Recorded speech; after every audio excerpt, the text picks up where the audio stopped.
नमस्कार दर्शकों, आपका हमारे YouTube चैनल विद्या 24/7 में स्वागत है। आज के वीडियो में हम आपके लिए लेकर आए हैं प्राचीन भारत के इतिहास का भाग 2। एक भाग हम पहले करा चुके हैं। पिछले भाग में हमने लगभग 50 प्रश्नों को हल किया था। आप सभी ने पिछले वीडियो को बहुत सराहा और कई दर्शकों ने सब्सक्राइब भी किया था। देखिए, जितने ज़्यादा सब्सक्राइबर होते हैं हमारी जिम्मेदारी और भी बढ़ जाती है और हम गुणवत्तापूर्ण कंटेंट लाने का प्रयास करते हैं। इससे आप सभी को भी बहुत फायदा होता है। आज के वीडियो में भी हम आपके लिए UP police, video, BPSC, UPSC, UP triple SC आदि परीक्षाओं के लिए बेहद महत्वपूर्ण प्रश्न लेकर आए हैं। इसलिए इस वीडियो को अंत तक अवश्य देखें। आइए शुरू करते हैं। आइए सबसे पहले हम पुरानी वीडियो के एमसीक्यू के वन लाइनर का रिवीजन करते हैं। पहला देखिए, अलेक्जेंडर कनिंघम को भारतीय पुरातत्व का जनक कहा जाता है। पत्थर के औजार सबसे पहले पुरापाषाण काल से पाए गए थे। मध्य पाषाणिक स्थल आदमगढ़ मध्य प्रदेश से पशुपालन के प्रमाण मिले हैं। महदाह से हड्डी के बने उपकरण प्राप्त हुए हैं। दमदमा जो कि उत्तर प्रदेश में स्थित है से एक ही कब्र में 3 मानव कंकाल मिले हैं। भारत में मानव का सर्वप्रथम साक्ष्य नर्मदा घाटी से मिलता है। मानव द्वारा सर्वप्रथम प्रयोग में लाया जाने वाला अनाज जौ था, जिसके साक्ष्य लौरा द्वीप से प्राप्त हुए हैं। नावदा टोली महाराष्ट्र में स्थित है।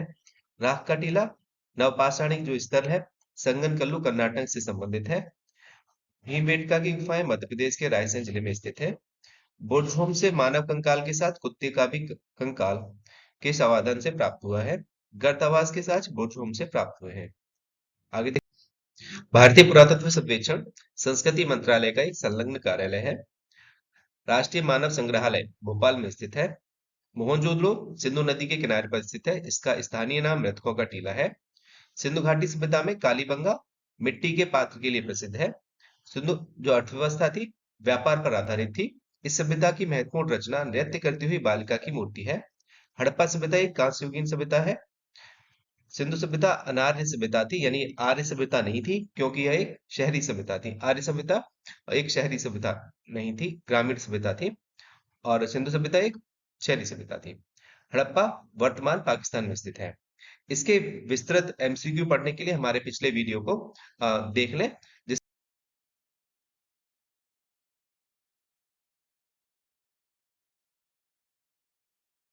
पहला प्रश्न है, निम्नलिखित में से मगध की प्रारंभिक राजधानी कौन सी थी? वैशाली, बोधगया, राजगृह या बक्सर? मगध की प्रारंभिक राजधानी राजगृह यानी राजगीर थी। अगला प्रश्न देखते हैं।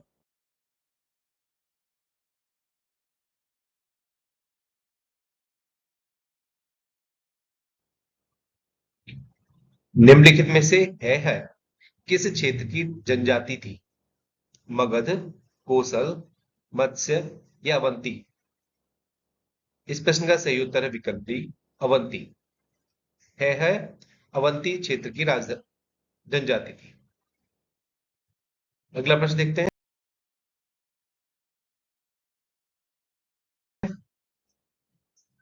वैदिक श्लोकों के मुख्य संग्रह क्या कहलाते हैं? पद, सूत्र, संहिता या मुख? वैदिक श्लोकों के मुख्य संग्रह को संहिता कहते हैं, जिसमें ऋग्वेद सबसे प्राचीन है। अगला प्रश्न देखते हैं। निम्नलिखित में से कौन सा महाजनपद गोदावरी नदी के तट पर स्थित था? कंबोज, वत्स, अवंती या अस्माक? इस प्रश्न का सही उत्तर विकल्प डी, अस्माक। अस्माक महाजनपद गोदावरी नदी के तट पर स्थित था। अगला प्रश्न देखते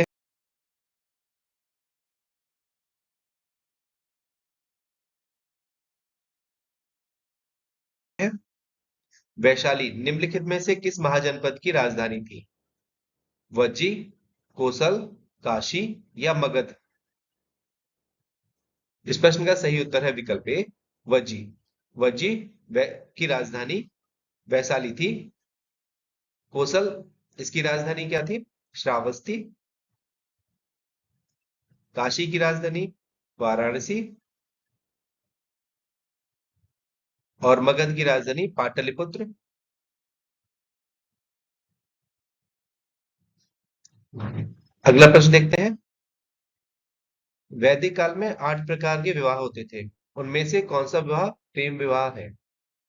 ब्रह्म विवाह, गंधर्व विवाह, देव विवाह या आर्ष विवाह? इस प्रश्न का सही उत्तर है विकल्प बी, गंधर्व विवाह। गंधर्व विवाह प्रेम विवाह होता था। अगला प्रश्न देखते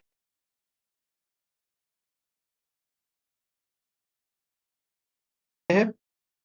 निम्नलिखित में से कौन से यज्ञ थे जो वैदिक युग के दौरान किए गए थे? वात्स्य यज्ञ, अश्वमेध यज्ञ, राजसूय यज्ञ। वैदिक युग में अश्वमेध यज्ञ होते थे और राजसूय यज्ञ होते थे। इस प्रकार इस प्रश्न का विकल्प बी यानी कि 2 और 3 ठीक होता है। अगला प्रश्न देखते हैं। गायत्री मंत्र के नाम से प्रसिद्ध मंत्र की प्राचीनतम घटना निम्नलिखित में से किस पाठ में मिलती है?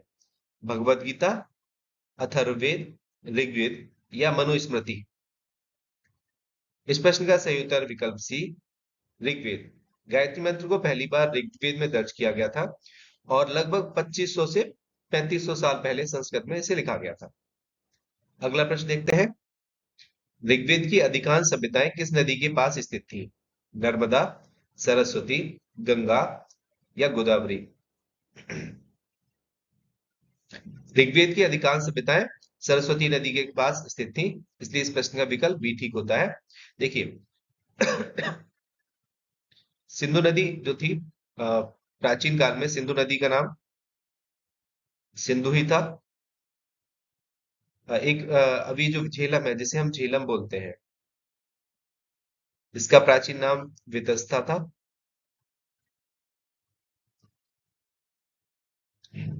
इसके अलावा जिसे हम रावी बोलते हैं, इसका पहले नाम रोशनी था। जिसे हम व्यास बोलते हैं, व्यास, इसका पहले नाम विपाशा था। अगला प्रश्न देखते हैं। वैदिक काल के बारे में निम्नलिखित में से कथनों पर विचार कीजिए। पहला कथन है, गृहस्थ आश्रम अन्य सभी आश्रमों का पोषक था। ग्राम के अधिकारी को ग्रामणी कहा जाता था या व्यापारी वर्ग को विश कहा जाता था? देखिए, गृहस्थ आश्रम अन्य सभी आश्रमों का पोषक होता था, ये विकल्प ठीक है। और ग्राम के अधिकारी को ग्रामणी कहा जाता था, ये भी ठीक है। इस प्रकार इस प्रश्न का उत्तर बी ठीक है, 1 और 2। अगला प्रश्न देखते हैं। उत्तर वैदिक युग के दौरान आर्य संस्कृति का केंद्रीय स्थान क्या था? सप्त सैंधव प्रदेश, गंगा यमुना का दोआब, मगध या दक्कन? उत्तर वैदिक युग के दौरान आर्य संस्कृति गंगा यमुना के दोआब से संबंधित थी, यानी कि गंगा यमुना के दोआब में ही निवास करती थी। अगला प्रश्न देखते हैं। निम्नलिखित में से किसने गृद्धकूट में अपना अधिकांश उपदेश दिए? ये एक जगह है। किसने उपदेश दिए थे? गौतम बुद्ध ने, वर्धमान महावीर ने, गुरु नानक देव ने या रामकृष्ण परमहंस ने? इस प्रश्न का सही उत्तर है विकल्प ए, गौतम बुद्ध। गौतम बुद्ध ने अपना अधिकांश उपदेश गृद्धकूट में दिए थे और ये गृद्धकूट कहाँ है? बिहार में स्थित है। अगला प्रश्न देखते हैं। वैदिक साहित्य के अनुसार प्रजा द्वारा राजा को दिया जाने वाला कर क्या कहलाता था? राजस्व, राजकर, बलि या अंश? इस प्रश्न का सही उत्तर विकल्प सी, बलि।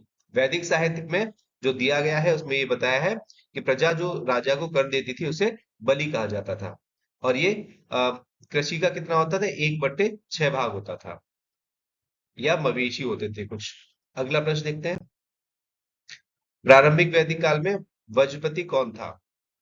वज्रपति वह अधिकारी जिसने लड़ते हुए सैनिकों के सिर काटे, राजा का वरिष्ठ मंत्री, या वह अधिकारी जिसने आदिवासी सभाओं की बैठकों की अध्यक्षता की, या गांव का मुखिया? इस प्रश्न का सही उत्तर विकल्प ए, वह अधिकारी जिसने लड़ते हुए सैनिकों के सिर काटे, वो वज्रपति कहलाया।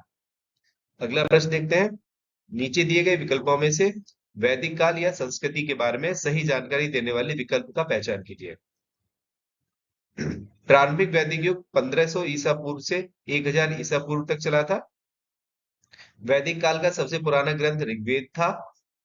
प्रारंभिक वैदिक युग में राजसूय, वाजपेय और अश्वमेध जैसे अनुष्ठान व्यापक हो गए थे। इस प्रश्न में विकल्प ए यानी कि प्रारंभिक वैदिक युग 1500 ईस्वी से 1500 ईसा पूर्व से 1000 ईसा पूर्व तक चला था और वैदिक काल का सबसे पुराना ग्रंथ ऋग्वेद था। इस प्रकार इस प्रश्न का सही उत्तर है विकल्प बी, ए और बी। अगला प्रश्न देखते हैं। वैदिक काल में किस शासन प्रणाली को अपनाया गया था? राजतंत्र को, लोकतंत्र को, तानाशाही को या गणतंत्र को? वैदिक युग में राजतंत्र को अपनाया गया था।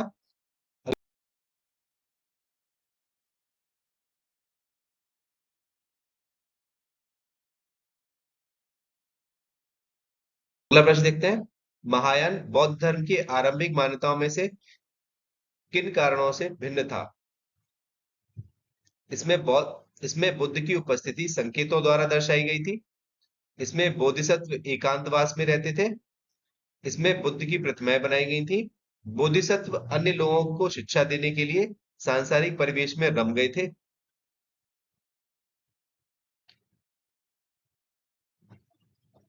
इस प्रश्न का विकल्प सी ठीक है। इसमें बुद्ध की प्रतिमाएं बनाई गई थी। कहाँ पर? महायान में। और बोधिसत्व जो है अन्य लोगों की शिक्षा देने के लिए सांसारिक परिवेश में रम गए थे, यानी कि संसार के साथ चलने लगे थे। अगला प्रश्न देखते हैं। निम्नलिखित पर विचार कीजिए। बुद्ध में देवत्वारोपण, बोधिसत्व के पथ पर चलना, मूर्ति उपासना तथा अनुष्ठान। ये इसमें उपयुक्त में से कौन सी विशेषताएं महायान बौद्ध मत की है? महायान से संबंधित कौन सी है? तो महायान में ये तीनों ही है। बुद्ध में देवोत्पारोपण यानी कि बुद्ध को देव की तरह से पूजा जाने लगा या समझा जाने लगा। बोधिसत्व के पथ पर चलना और मूर्ति उपासना तथा अनुष्ठान, ये तीनों ही विशेषताएं महायान की हैं। तो इस प्रकार इस प्रश्न का सही उत्तर है विकल्प 4, 1, 2, 3 सभी।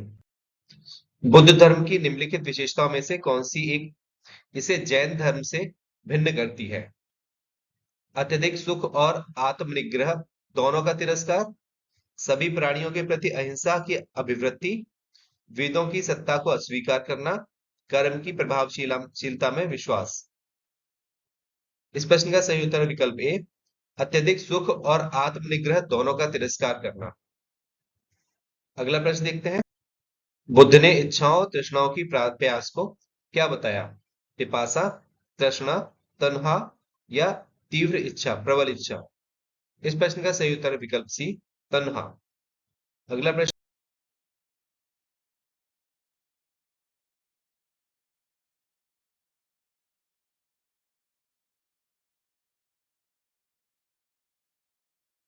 देखते हैं।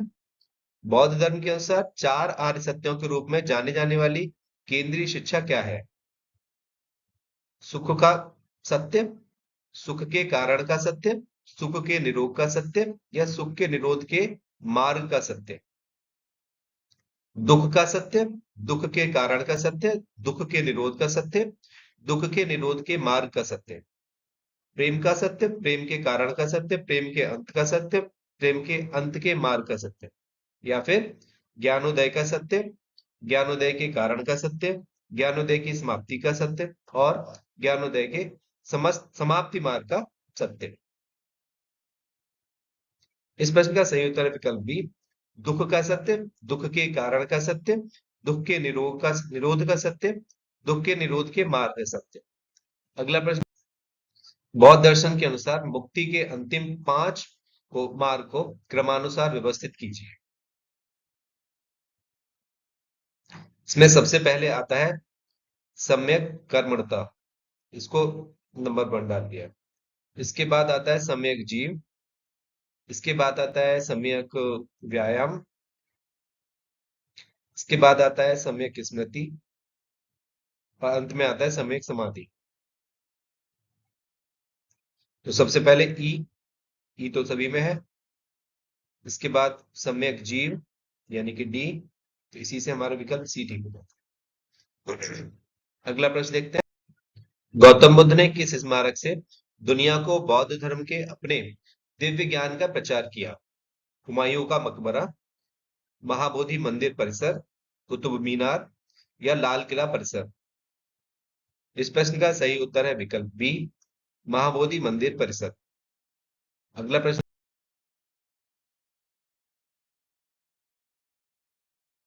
देखते हैं। कालचक्र किस धर्म से जुड़ा है? यहूदी धर्म, हिंदू धर्म, इस्लाम धर्म या बौद्ध धर्म? कालचक्र बौद्ध धर्म से जुड़ा है।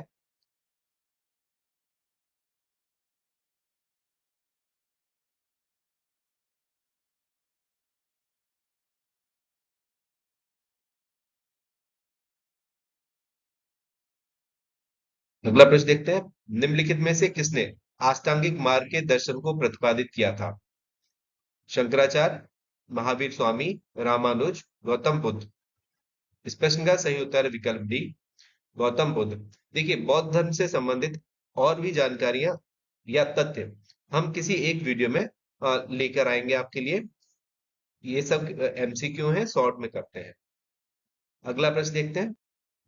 बुद्ध द्वारा बताए गए आर्य अष्टगिम मार्ग यानी 8 अष्टांगिक मार्ग में से निम्नलिखित कौन सा मार्ग सम्यक ज्ञान यानी प्रज्ञा का आधार है? सम्यक वाक और सम्यक कर्मांत, सम्यक कर्मांत और सम्यक आजीव, सम्यक स्मृति और सम्यक समाधि, सम्यक दृष्टि और सम्यक संकल्प? इस प्रश्न का सही उत्तर विकल्प डी, सम्यक दृष्टि और सम्यक संकल्प सम्यक ज्ञान का आधार है। अगला प्रश्न देखते हैं। प्रथम बौद्ध परिषद कहाँ आयोजित की गई थी? कश्मीर, राजगृह, पाटलिपुत्र या वैशाली? इस प्रश्न का सही उत्तर विकल्प बी, राजगृह।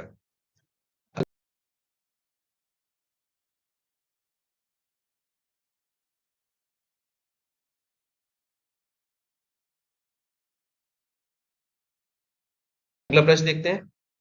अवधारणाओं का सही संयोजन चुनिए जो बौद्ध धर्म को दर्शाते हैं।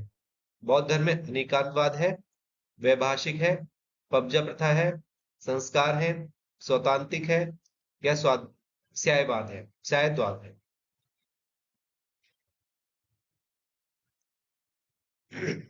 देखिए, अनेकांतवाद नहीं है, इसमें वैभाषिक है, पबजा है, संस्कार है और स्वतांत्रिक है। तो इस तरह से हमारा विकल्प 4 ठीक होता है। अगला प्रश्न देखते हैं। कल्पसूत्र के लेखक कौन है? महावीर स्वामी, भद्रबाहु, महात्मा बुद्ध या इनमें से दो? इस प्रश्न का सही उत्तर है विकल्प बी, भद्रबाहु। कल्प कल्पसूत्र के रचयिता भद्रबाहु थे और ये चंद्रगुप्त मौर्य के आध्यात्मिक गुरु भी थे। अगला प्रश्न देखते हैं। जैन धर्म के अंतिम तीर्थंकर कौन थे? पार्श्वनाथ, महावीर स्वामी, अजितनाथ या इनमें से कोई नहीं? इस प्रश्न का सही उत्तर है विकल्प बी, महावीर स्वामी। जैन धर्म में कुल कितने तीर्थंकर हुए थे? 24 तीर्थंकर हुए थे। और ऋषभदेव है इसमें? नहीं है, ऋषभदेव हमारे पहले तीर्थंकर थे। ऋषभदेव, ऋषभदेव ये प्रथम थे। अगला प्रश्न देखते हैं। जैन धर्म का सबसे महत्वपूर्ण मौलिक सिद्धांत किसे माना जाता है? कर्म को, अहिंसा को, विराग को या निष्ठा को?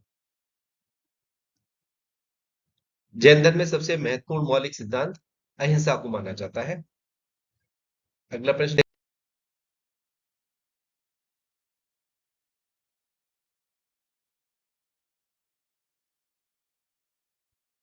जैन धर्म के संबंध में निम्नलिखित कथनों पर विचार करें। जैन धर्म के अनुसार कृषि की प्रथा को बुरा माना जाता था। दूसरा है, पहला जैन परिषद पाटलिपुत्र में दिगंबर के नेता द्वारा संचालित की गई थी। इस प्रश्न का सही उत्तर है विकल्प ए। और जो दूसरा है इसमें क्या लिखा हुआ है? पहला जैन परिषद पाटलिपुत्र में दिगंबर के नेता द्वारा संचालित हुई थी, जबकि दिगंबर नहीं थे, ये क्या थे? श्वेतांबर थे।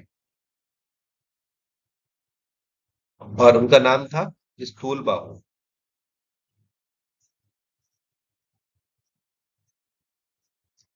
इस प्रकार विकल्प ए ठीक है। अगला प्रश्न देखते हैं। प्राचीन भारत के इतिहास के संदर्भ में निम्नलिखित में से कौन सा बौद्ध धर्म और जैन धर्म दोनों के लिए सामान्य था? तपस्या और भोग के अतिवाद से बचाव, वेदों के अधिकार के प्रति उदासीन, अनुष्ठानों की प्रभावकारिता से इनकार। देखो पहले क्या है, तपस्या और भोग के अतिवाद से बचाव। इसका अर्थ है ज्यादा तपस्या भी नहीं करनी और ज्यादा भोग नहीं करना। ये तो ठीक है, लेकिन ये गलत है। वेदों के अधिकार के प्रति उदासीन, ये बात बिल्कुल ठीक है। दूसरा, अनुष्ठानों की प्रभावकारिता से इनकार, यानी कि वो अनुष्ठानों को नहीं मानते। इस तरह से हमारे विकल्प दो और ठीक, तीन ठीक है, विकल्प ये वाला। अगला प्रश्न देखते हैं। निम्नलिखित में से कौन सा कथन जैन सिद्धांत पर प्रयुक्त होता है? कर्म का तिरस्कार करने का सबसे उचित तरीका तपस्या करना है।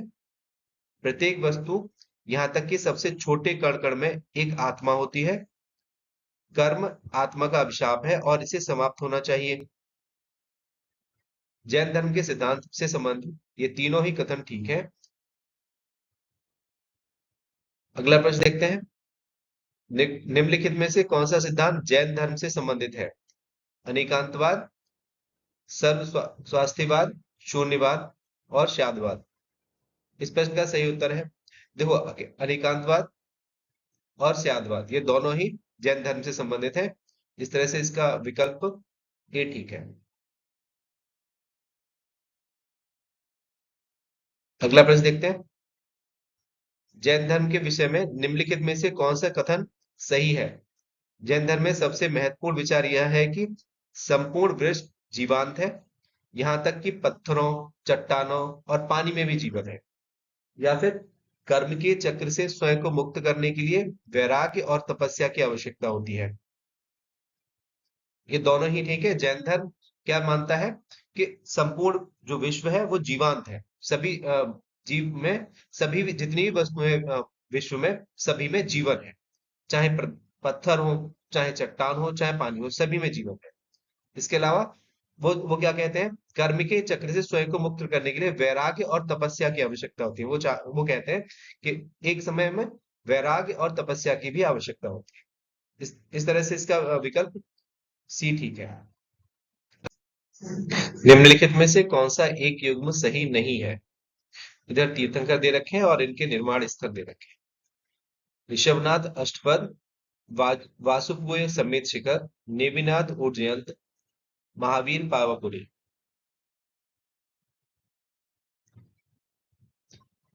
ऋषभनाथ का अष्टपद ये ठीक है, नेमिनाथ उज्जयंत ये भी ठीक है, महावीर पावापुरी ये भी ठीक है। लेकिन वासुपूज्य का निर्वाण स्थल समेत शिखर नहीं है, ये चंपापुरी है। इनका निर्वाण स्थल चंपापुरी है। अगला प्रश्न देखते हैं। यह अंतिम प्रश्न है। गौतम बुद्ध द्वारा अपने धर्म में दीक्षित किया जाने वाला अंतिम व्यक्ति निम्नलिखित में से कौन था? आनंद, सारिपुत्र, मुगलान या सुभद्र। इस प्रश्न का सही उत्तर है विकल्प डी, सुभद्र। गौतम बुद्ध ने सबसे अंत में सुभद्र को ही ज्ञान दिया था।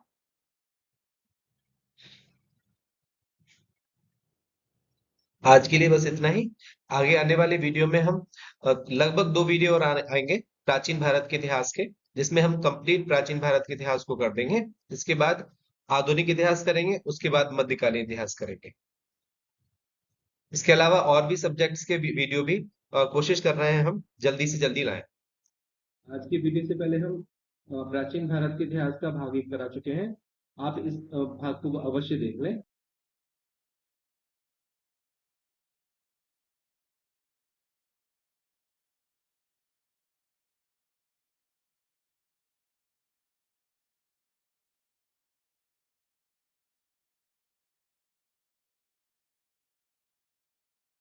आपको हमारा वीडियो अच्छा लगा तो लाइक करें, साथ ही चैनल को सब्सक्राइब अवश्य करें, जिससे आने वाले महत्वपूर्ण वीडियो आपको प्राप्त हो सके।